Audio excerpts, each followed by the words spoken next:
Utah's home for Drerawka and number one for your favorite hip hop. Back in the day and today, this is 92.5 The Beat. 92.5 The Beat, Utah's number one for throwbacks. I got two very special guests on the phone. I feel like it's been forever since I talked to my guys, Zack and Jason from the Damage Plan MMA podcast. How you doing today, fellas? What up, what up? So I'm really excited because Saturday, September 24th, we have Fierce Fighting Championship number 21. We finally got to the legal age of 21, so we're going to have fireworks Saturday night at the Maverick Center. Tickets are on sale right now, by the way, starting at $23. You can get them at fiercefightingchampionship.com. Guys, why are we excited about this fight? Yeah, I feel like we're excited about this fight. I think there's a lot of carryover in the MMA scene and fans here. We just saw a sold-out, record-setting crowd at Vivint Arena for the UFC, and I think that it put a lot more of a spotlight on the local MMA scene as well. And so we have a fun card with two pro title fights and up to 12 total bouts on the 24th. It's gonna be really good. Yeah, I seen that. The main event, Hardman versus Dunkel, welterweight fight. That's gonna be fireworks. I see what Hardman puts on. I don't think I've seen Dunkel just yet. What do these guys bring in a main event? They are they're going to bring a war into the main event. There's going to be they're going to bring the house down with those two guys throwing down. Both those guys, there's no love lost between the guys. I think they've wanted to fight each other for a bit now. They've been on each other's radar, and both guys won't back down. So this should be a really interesting main event. Oh, man, I can't wait for it. Again, Fierce Fighting Championship number 21 at the Maverick Center, September 24th. Tickets are on sale right now, fiercefightingchampionship.com. The co-main event, Jason, I know your man, somebody that you always rave for, Haro. He's in the co-main event and gets, I believe it's Weingartner? Yep, Weingartner against Warren Weingartner. I'm super excited about this one. This is the two top bantamweights in the state. Warner 4-0, Joel 3-0. And we're going to crown a new bantamweight champion. Obviously, I'm a little partial to Joel because he's my co-friend, but Warner's no slouch. We saw him at the last Fierce Fighting Championship in a combat jiu-jitsu match against Samson, so he'll be ready too. Man, I'm really excited about it. I see Hatch is back as well. Yeah, Jerome he's coming off of a big win in his bare knuckle boxing debut a couple weekends ago, and is just kind of running it hot. And in typical Jerome fashion, been talking about a smack with Rafael Booster, who he's fighting on September 24th. They've been going back and forth at each other for a while now. So we decided we'll just let him settle it in the cage and be good with it. All these fights, a lot of these fights, you could say about Hardman and Dunkel, and then this one, it's just two guys that just want to fight down on their mouthpiece and chunk leather at each other. So I mean, the only everybody wins, the fans especially. Zack, you know all about biting down on that mouth guard and letting it go, so I take your word for it. Now, somebody else that, correct me if I'm wrong, fellas, somebody else that had a bare knuckle fight was Trevor Badshaw, right? He was scheduled for a bare knuckle. It never actually happened. But I'm for one, I'm happy that never happened because I think Trevor belongs here in Utah, representing the state that he's from, and fighting here. Trevor is such an exciting fighter. He's a really good dude, and he's one of the guys that we kind of consider him part of the Fierce family a little bit. Where we love Trevor, having him on our show, and I would never tell a fighter to not go fight somewhere that's best for them and get paid, but I'm really happy that we have Trevor here with Fierce, and hopefully for a while that he can keep putting on a show for Salt Lake City at the Maverick Center. That's right. This Saturday, September 24th, Maverick Center, Fierce Fighting Championship 21. Tickets are on sale right now, fiercefightingchampionship.com. But I want to talk a little bit about Bradshaw's opponent, Manoff. Like, who is this guy?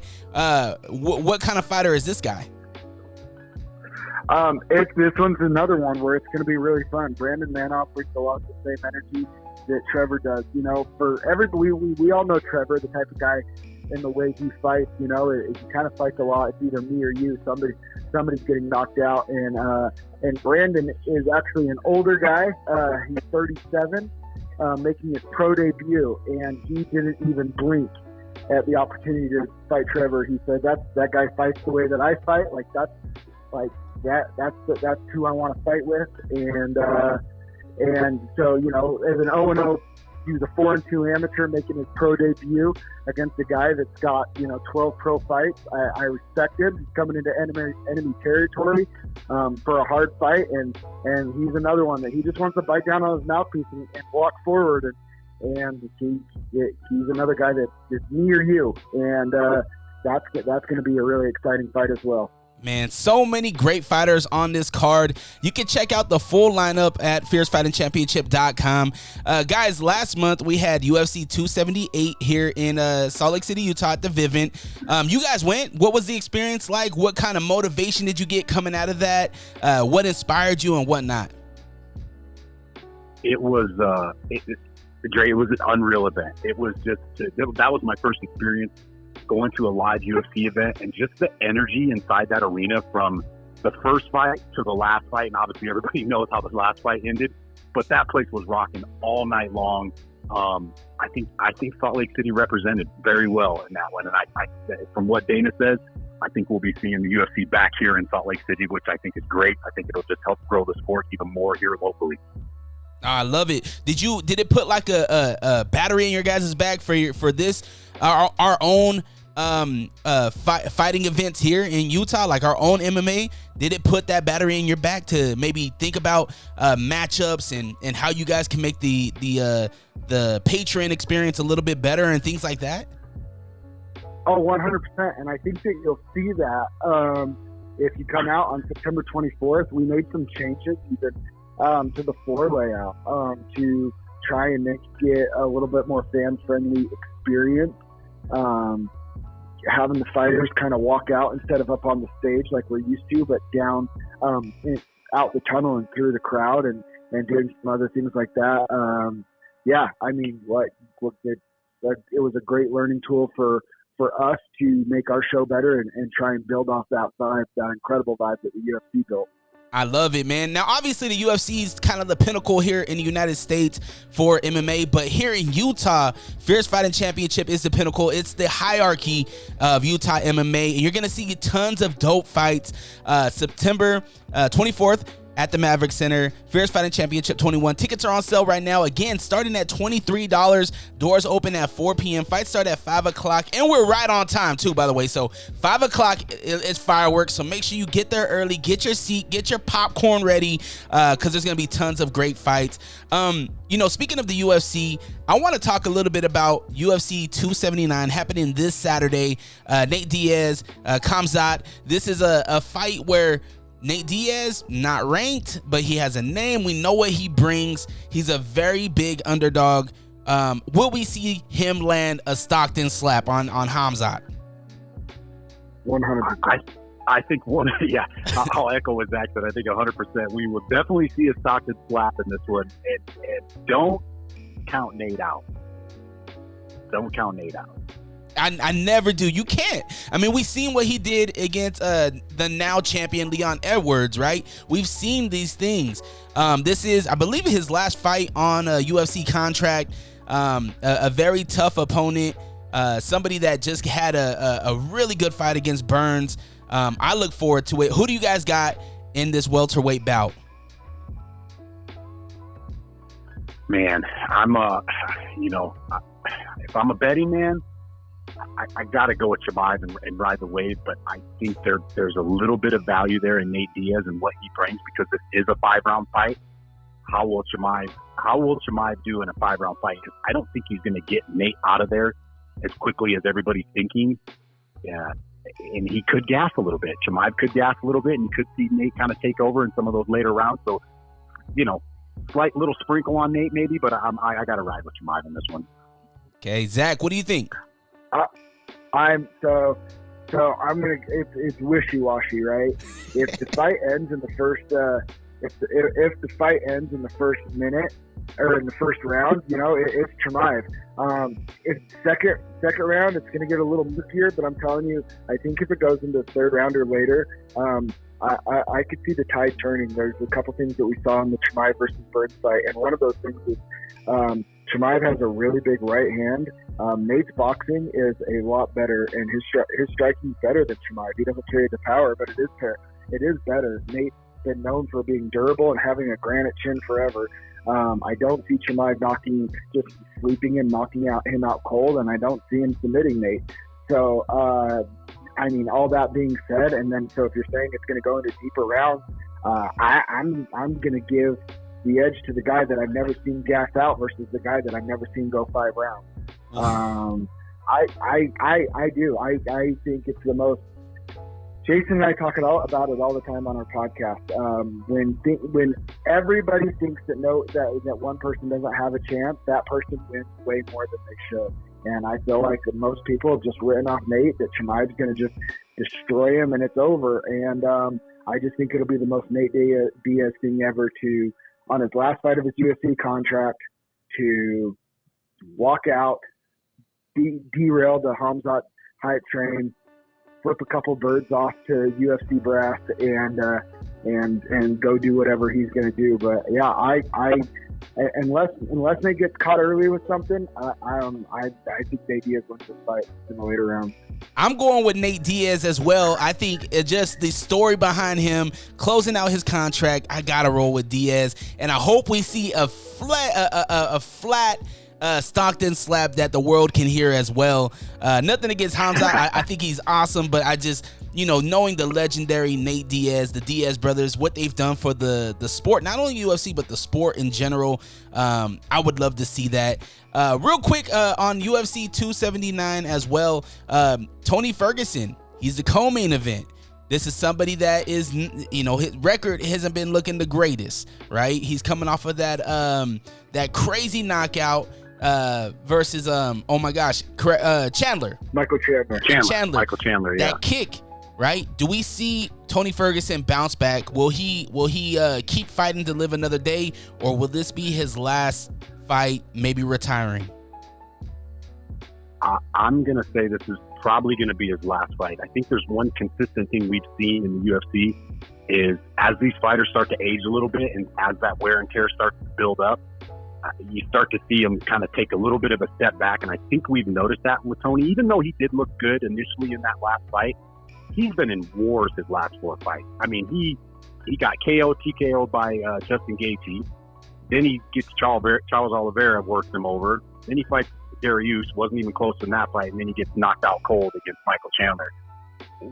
The guy's not a spring chicken anymore, so I'm going to go with the Leech, and I don't know if he finishes him, so I'm going to go Leech by decision. All right, Zack. Nope, yeah, go ahead. I'm going to ride with El Kasui one more time. Okay. I've been a Tony guy for a long time. Jason knows that he's been off the Tony train for a while, and I can't get off the El Kasui train for whatever reason. I love him.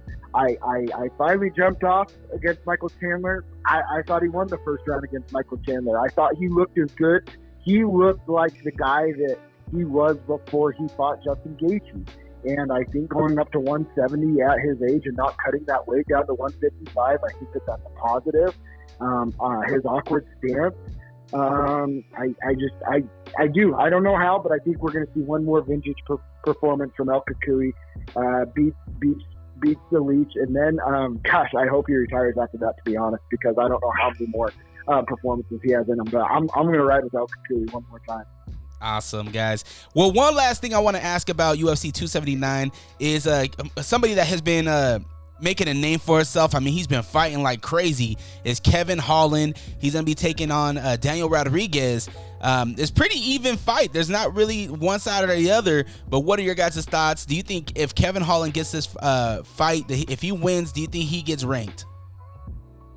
I definitely think he gets ranked, and I don't think this is an easy opponent. He's a 2-1 favorite. I actually think the odds should be a little bit closer because Daniel Rodriguez is no joke. He's going to bring it.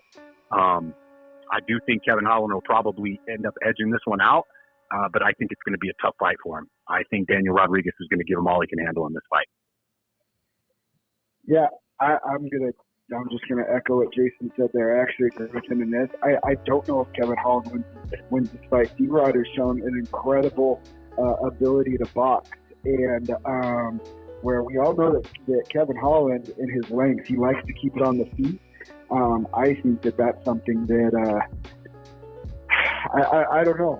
I don't know if Kevin Holland's long kickboxing style is going to be the best. Is going to be the best match for somebody with as clean as boxing and as big and physical as D-Rod is. The one thing I will say is D-Rod's boxing is very good, but if Kevin Lee can utilize leg kicks and fight in that kickboxing range, really the winner of that fight is just going to be whoever can fight at their range better.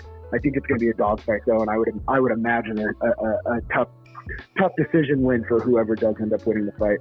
I love it. That was our take on UFC 279 happening this Saturday, but I can't wait until we can have these kind of conversations about our own guys making it to the UFC. But in order for them to make it to there, they have to make it through Utah local circuit first, right? They got to make it through the Fierce Fighting Championship. Yep.